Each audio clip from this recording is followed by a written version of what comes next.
Hello and welcome to Hopeful Conversations. I'm Vicky Montague and today I'm joined with Nikki Davison, a very dear friend of mine.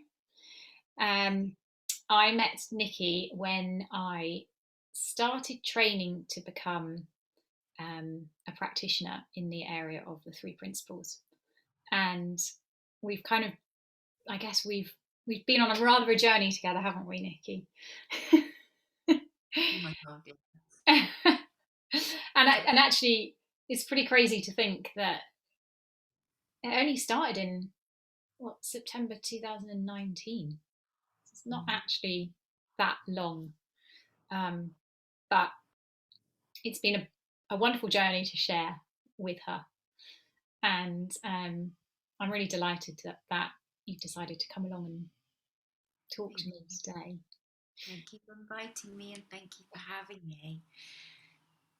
So, um, Yeah, tell us a little bit. So we were kind of having a little chat, weren't we, beforehand?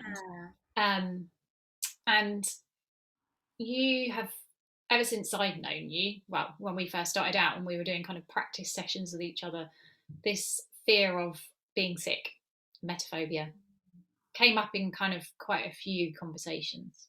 hmm And when we were just having a chat before pressing record, you said, "Oh, actually, I might have something to share about that would be useful." And so I'm really intrigued. I'm like, yes, yes, please. So yeah, Nikki, do you want to kind of tell us a little bit about? Yeah. So just to kind of, I guess, a little bit of background to it. Like it's something that, for as long as I can remember, has been there, has been a thing, and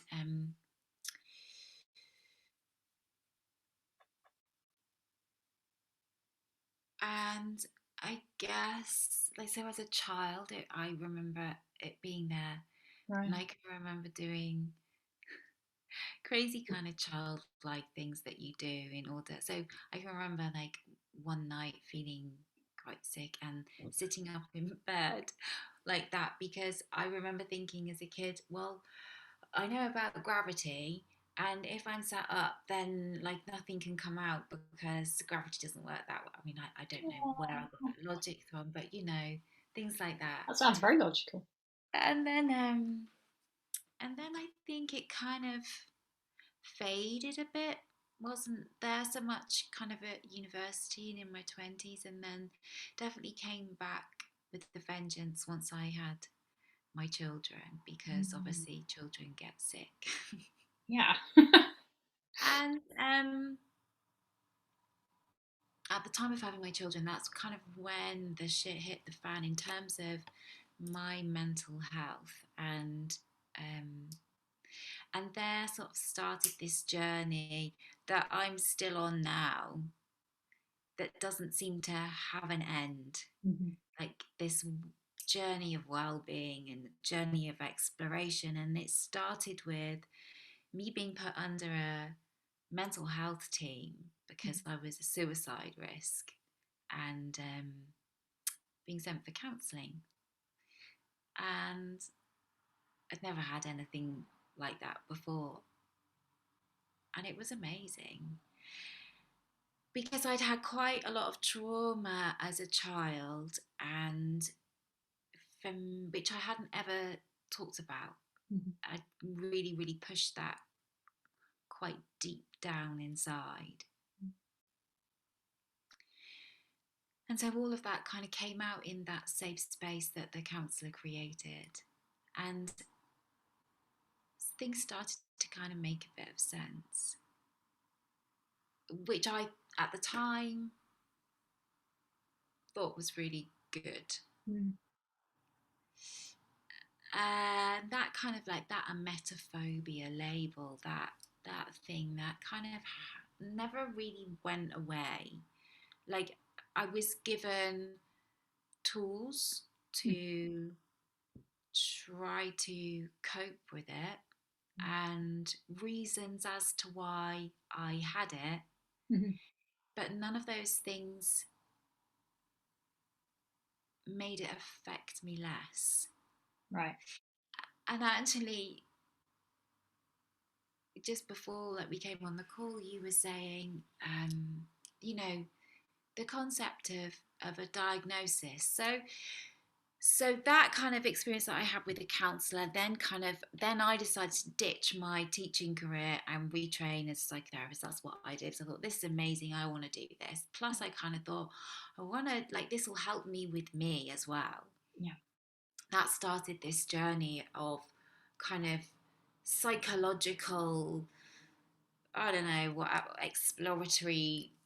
So, you know, every kind of technique, every possible training, working with clients myself, getting to the point now where I see in myself and in my clients that, and I often say this to clients, you know, any mental health diagnosis that you have been given is just an indication of where you are and not who you are. Mm.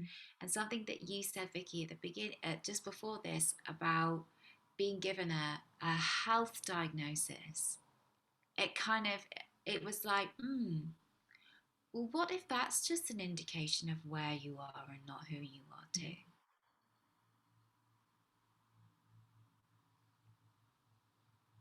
And and that just kind of got the cogs whirring, you know, and has had me thinking. For me, the the diagnosis of a emetophobia, that, you know, I guess you could put it as a mental health diagnosis, but it's definitely a health. Yeah. There's definitely a Full health thing. aspect, yeah, to it. And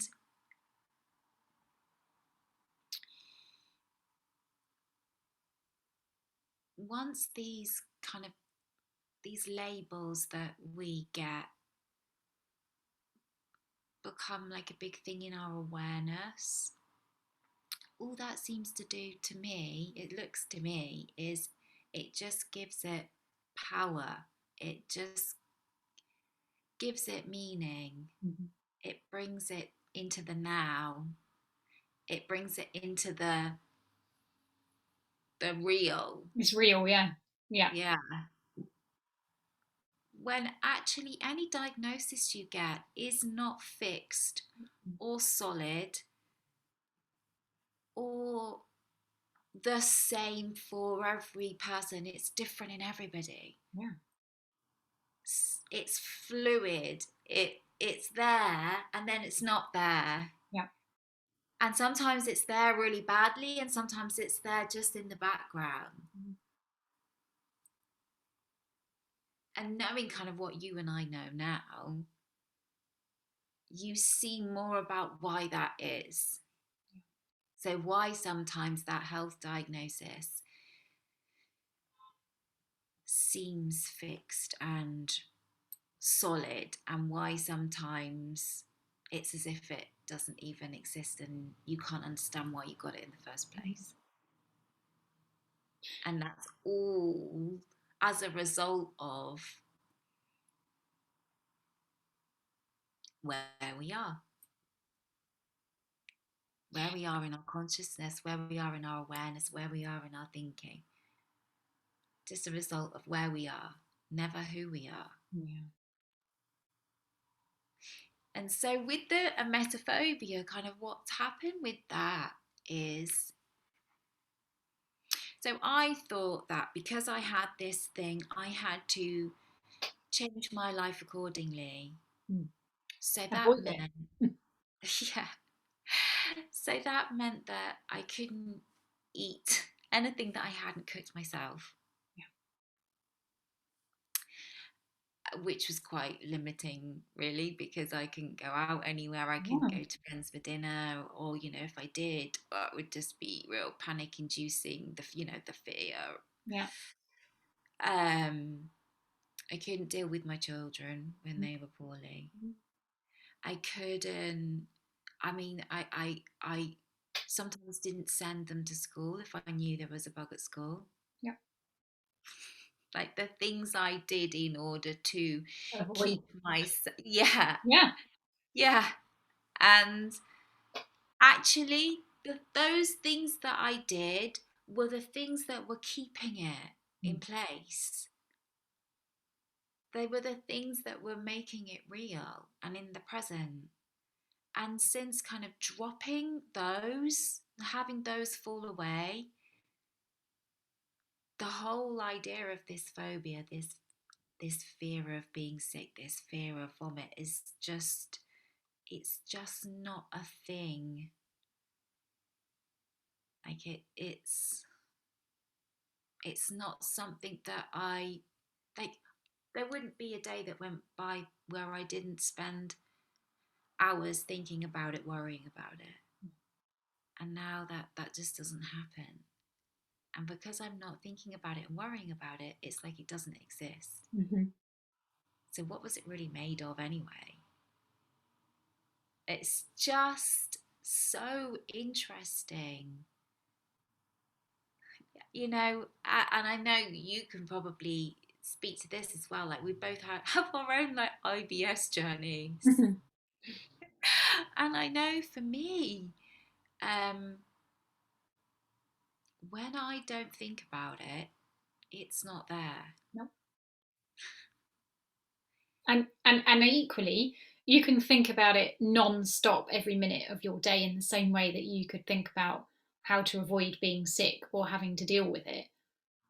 And then it's everything in your day, even though Yeah. it's not your experience in that moment, because you're effectively living it through your conjuring up ideas of what might happen if you ate this or did that. Or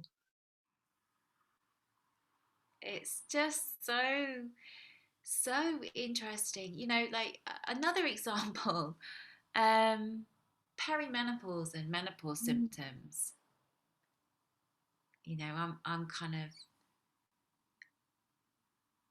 I've kind of been on a bit of a journey on that one myself as well, and seeing how when we create a reality that is defined by a diagnosis, we lose sight of what is really important, and that is our innate health. mm, We lose sight of what we're sitting right in the middle of. yeah. That is our birthright, that never went anywhere, that is as easy to tap into as it is to, I don't know, scratch your face. Like it's.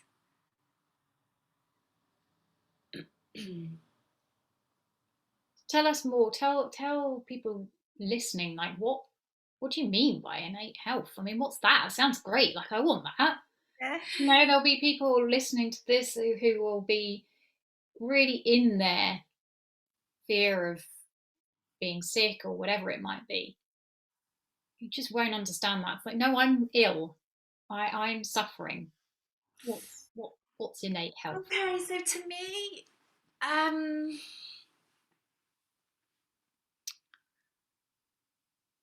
like for me personally, like I could give you some kind of psychological definition of, but for me personally, it's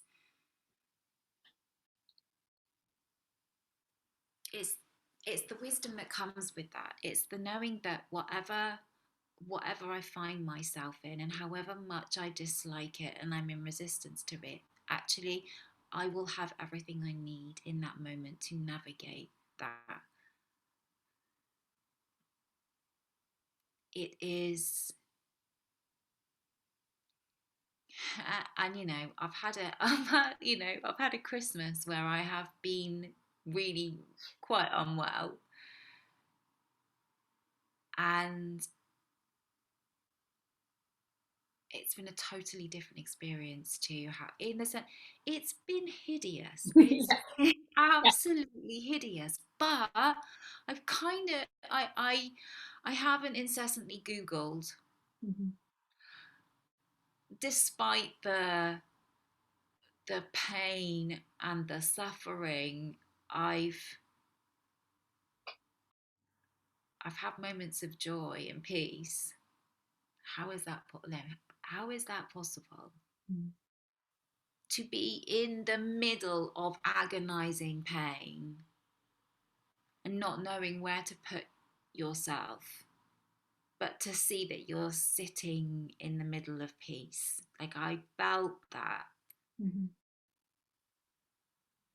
And I felt it because I just accepted where I was and knew that I would be okay.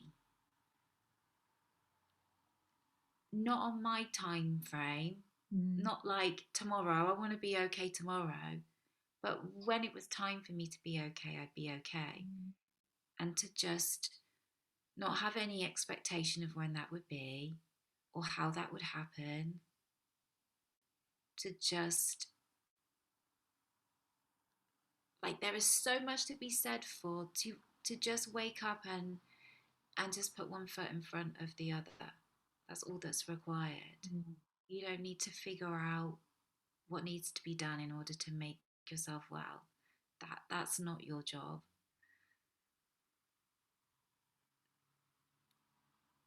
There isn't anything that is actually your job because everything is taken care of in terms of your health, even when it feels like it isn't. And trusting in that is what brings peace of mind. Mhm. So, yeah, I don't know whether that answers your question, Vicky. But yeah, that from personal experience, that's what it feels like to me. Because that that sitting in the middle of health, that innate health, isn't something that you can touch. It isn't something that you can describe or find words for or see or but once you drop out of the drive to fix and the drive to understand, that's where you find yourself. Yeah, it's like what I'm hearing is like it's that whole thing about we trust that if we cut ourselves, our Mm. body's going to heal. It'll heal, right? We won't. We really don't have to do very much. We might have to put plaster on it just to stop us from knocking it, but we don't have to do anything. And we all know that. We all know that Yeah. our body will naturally do healing on its own without us having to think about it or manage it or anything else. And it's the same. We like when you talk about innate health, that's that's everything, mental and physical. Like we don't need to get in there and try and control stuff. Yeah. There's a wisdom, as you say, there's a wisdom that allows our body to heal, but that also in the moment will allow us to know what to do Mm. to aid that healing, which might be to lie in bed, it might be to gargle with salt water in your case, whatever it is, like there is that health within us. It's like a bubbling spring, isn't it? Of Mm-hmm. And the perfect addition to that example is the damage that we do when we think it is our job to do something. So, instead of just leaving that cut alone and allowing the body to do what it does all by itself, if we go in and interfere and pick that scab, it's going exactly. to take longer to heal. And it's just going to be there for longer. Like if we get involved, we need to just get out of our way and Yeah. allow what is meant to happen and what happens happen. Mm. That's what I see in terms of my health, in terms of this emetophobia, just getting out of my way and allowing my body and my mind to take care of me. Mm. Mm. Yeah, we just kind of mess the system up by getting in Yeah. there and wanting to fix things, or come I think I can't remember what you said, but it reminded me of something I read today.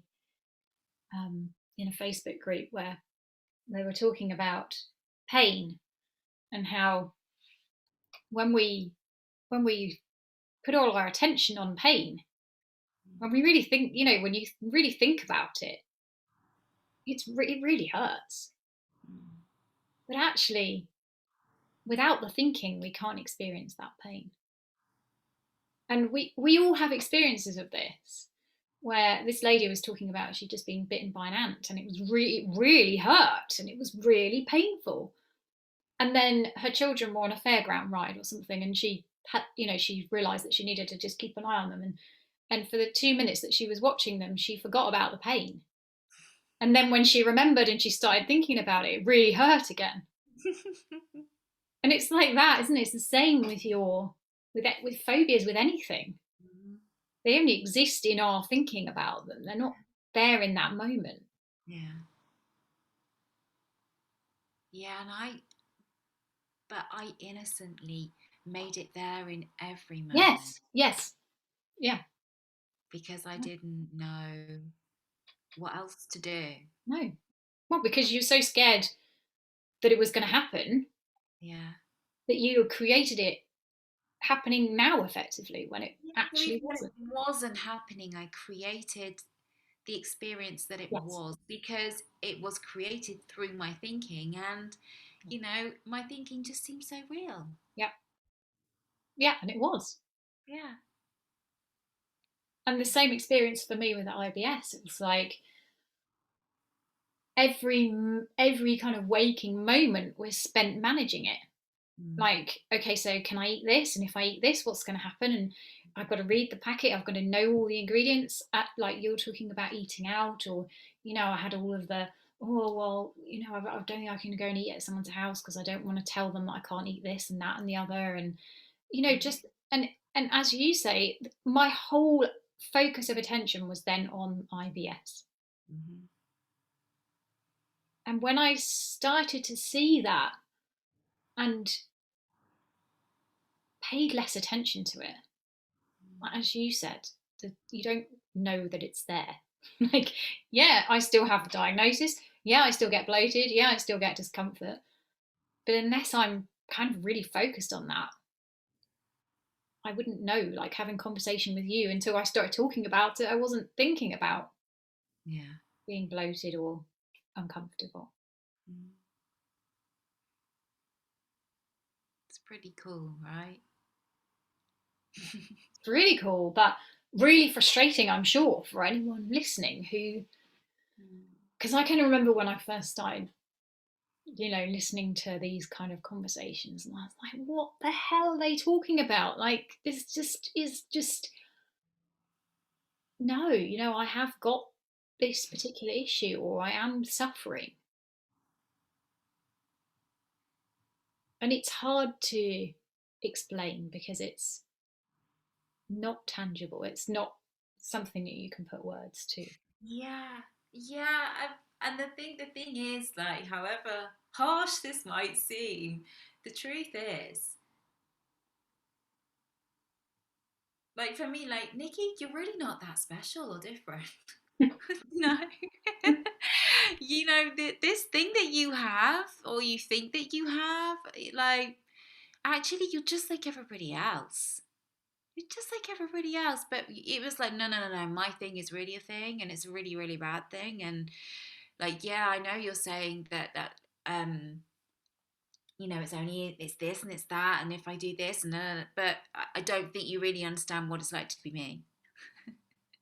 And the truth is, well, yeah, okay. But you're just like everybody else. You're made exactly the same way, with the same energy, with the same ability, the same health. Everybody is walking around with the same amount of innate health, regardless of your diagnosis, Yeah. whatever that may be.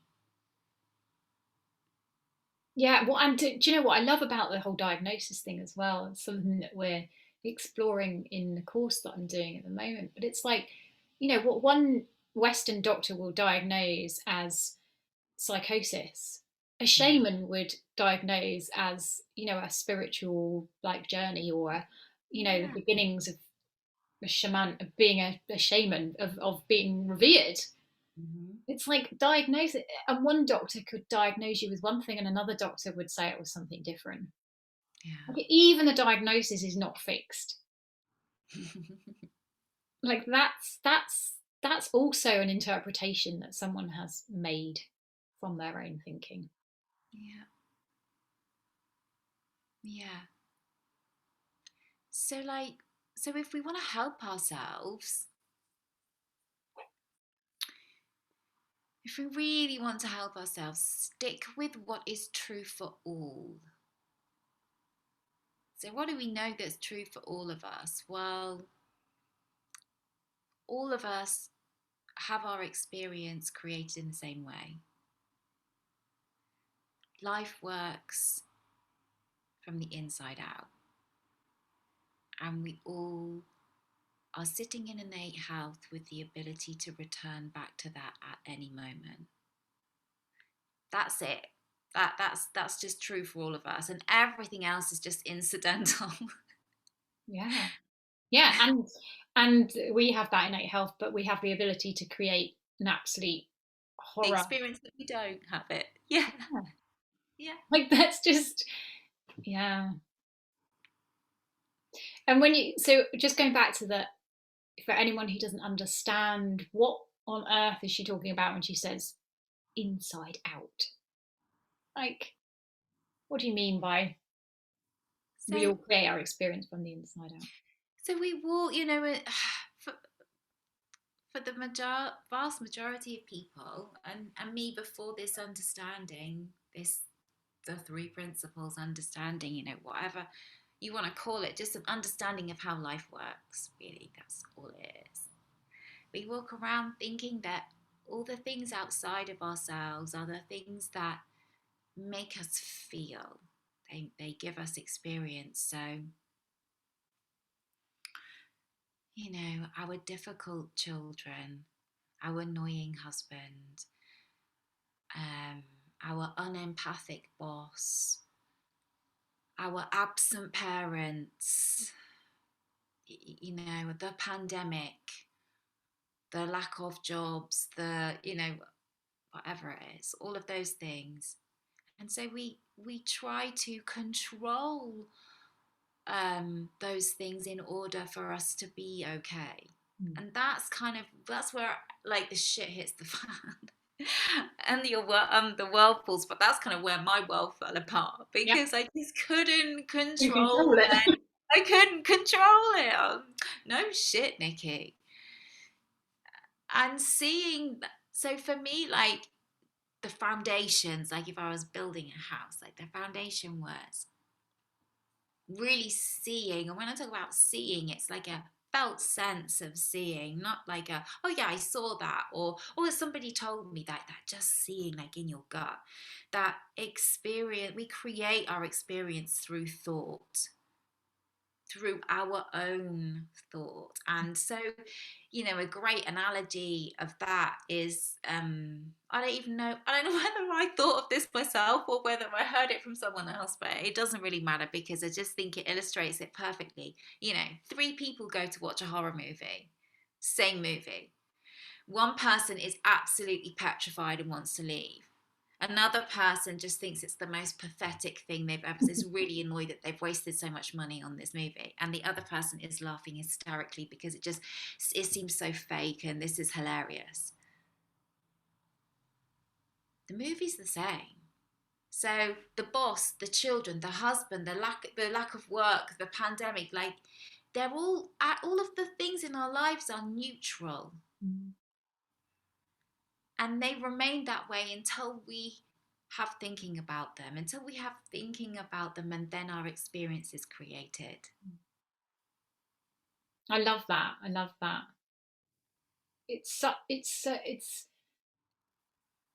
It may be something that people haven't considered, because I certainly hadn't. No, me neither. Why is it that like that person gets really annoyed about that particular thing, but I don't get annoyed by it at all? Yeah. I'd never considered it. I just couldn't understand it. It just didn't make sense to me. when you consider that that's because they have different thinking about it, Yeah. then it's like, oh, it's obvious. Yeah, It's like, why didn't anybody tell me? I know. And life is so much easier that way because, in a kind, in a kind and gentle sense, the only person that we've got to blame is ourselves. That's how I kind of look at everything now. It's like, and not in a Yeah. self-depreciating, self-critical, just when I see myself falling down that rabbit hole, I get in an argument with my husband and he's done something out of it. For a moment, for a split second, I just kind of catch myself and see that whatever he has done or said, the only way that any experience can be created is through the thinking that I'm having. And depending on the thinking that I'm having, I'll have a different experience Yeah. of that. Yeah, and in that, it's like, if it's that person that's causing you to feel that particular way, then you have to put strategies like you did with your Yeah. sickness phobia. You have to put you have to do so much. Yeah. Yeah, and it's exhausting. Totally exhausting. If you realize that it's just coming from thought in that moment, and Yeah. you understand that thought's temporary and they just come and they go, then there's nothing to do.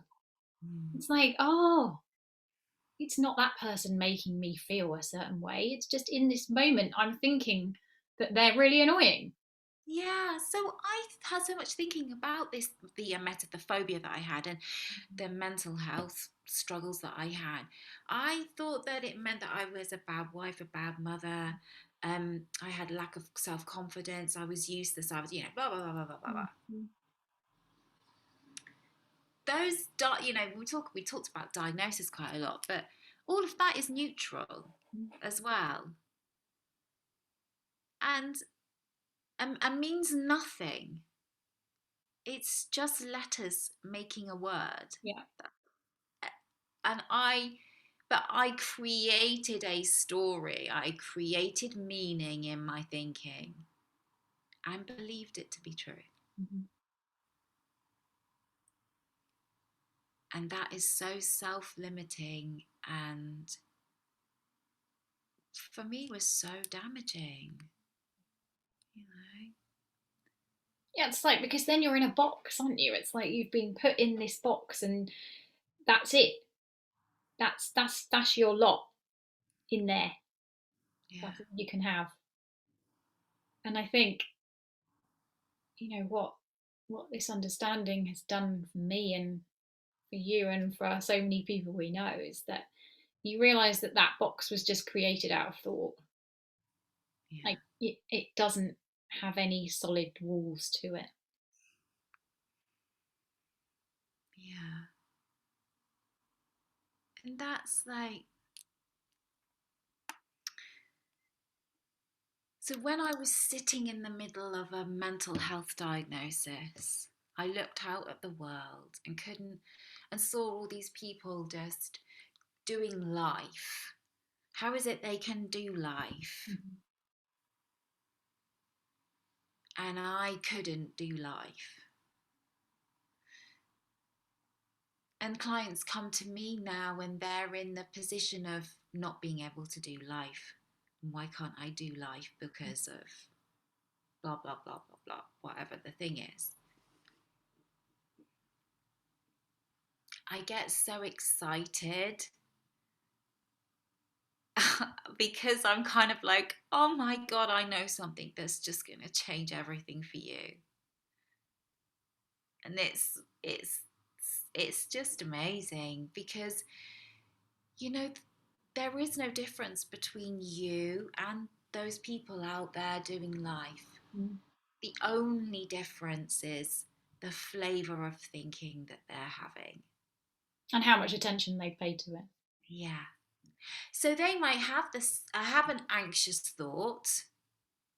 I tend to get a lot of anxious clients. They might have an anxious thought, but to them it's just like the myriad of other thoughts that kind of come and go in their head, like, that I need a wee, I'm going to have a cup of tea. I need to take the dog out. Like, pay no attention to them, and they either act on it or they don't. Yeah. Or feel a bit anxious. That thought goes in. Nothing. It's just like the cup of tea thought. Mm. For me and for many other people that then kind of get sucked into that I suffer with anxiety, it's just that thought comes into their head and they go, oh, there it is. Oh Yeah, my it's God. that one. Oh. That's me. That's me. That there it is again. It's happening again, and it just ramps up, and we feel more, and the intensity, and it's realer, and it lasts longer, and it's just like the cup of tea thought. Yeah. It really is. Mm. It's about like kind of like taking the superpowers out of your thinking. You know, there are some thoughts that have superpowers.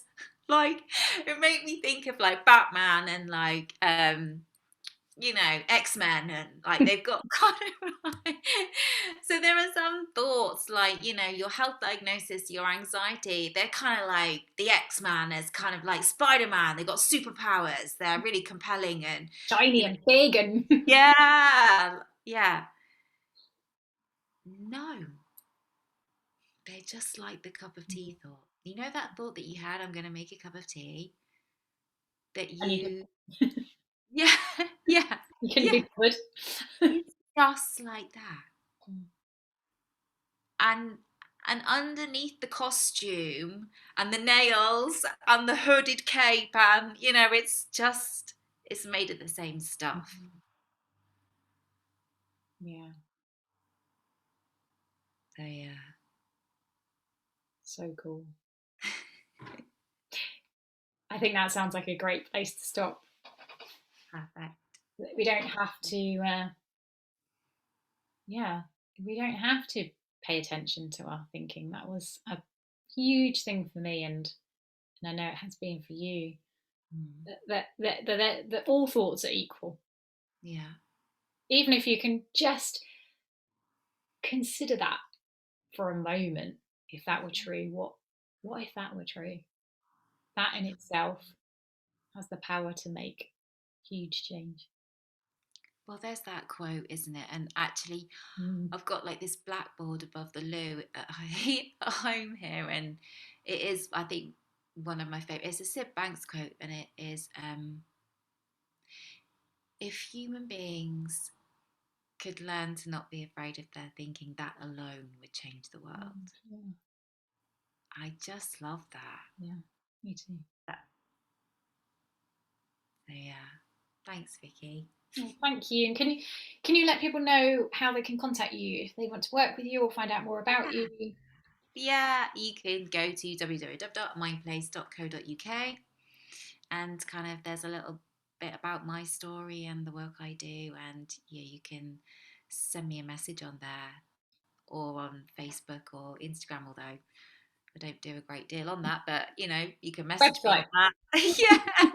Website best. Yeah. So yeah, thanks, Vicky. Brilliant. Thank you very much, Nikki, and I will catch up with you very soon. Yeah, Bye. thanks so much. Bye bye.